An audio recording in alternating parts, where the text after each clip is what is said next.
Welcome to the newest episode of 214 Square US presidential election. It's October 6th and it's 29 days until election day. Before going to the numbers, let's see what happened. A new escalation in the Middle East. Iran attacked Israel with missiles.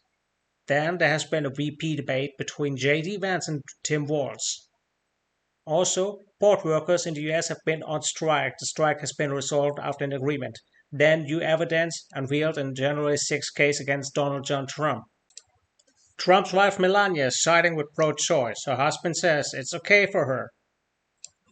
Then we got new numbers from the Electoral College. Today, Donald Trump would lead with 271 versus 238 votes.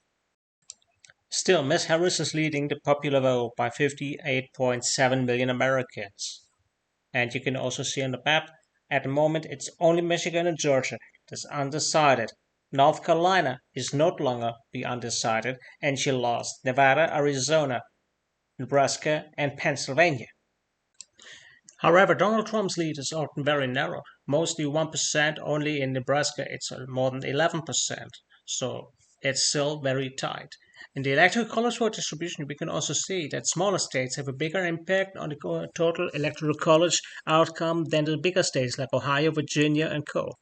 Still, will bigger states have a bigger impact on the total race, like we can see here with Georgia, where we have some kind of undecided voters and third parties.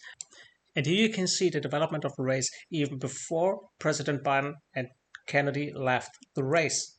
Here you can also see the spike in undecided voters. Same with Michigan, higher undecided voters in a tied race. And here it looks totally different to the southern state of Georgia. Looking at the next slide, we can see that Kamala Harris totally lost almost everywhere, even if some small percentage points in comparison to Donald Trump, who hasn't lost that much except in North Dakota and in Virginia. But he gained in Nebraska, Pennsylvania, and Ohio. Then we can also see undecided voters and third parties. They have definitely increased in South Carolina and Virginia. This is also very interesting. And then we can see the battleground states. Florida is back. We have Georgia, we have North Carolina, we have Pennsylvania, Michigan, Nevada, and Arizona. Going back to the South, we can also see that on issues like the economy and immigration, Donald Trump is leading Kamala Harris, but by preserving democracy, both tight and abortion, Kamala Harris is leading Donald Trump. In international conflicts, it's even.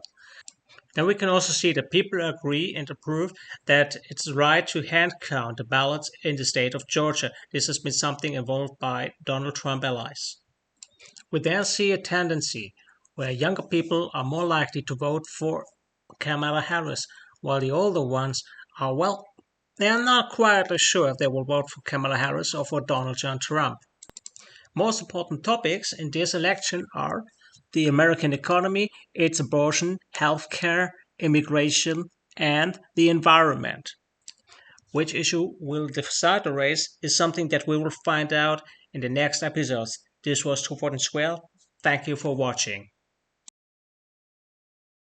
Thank you very much.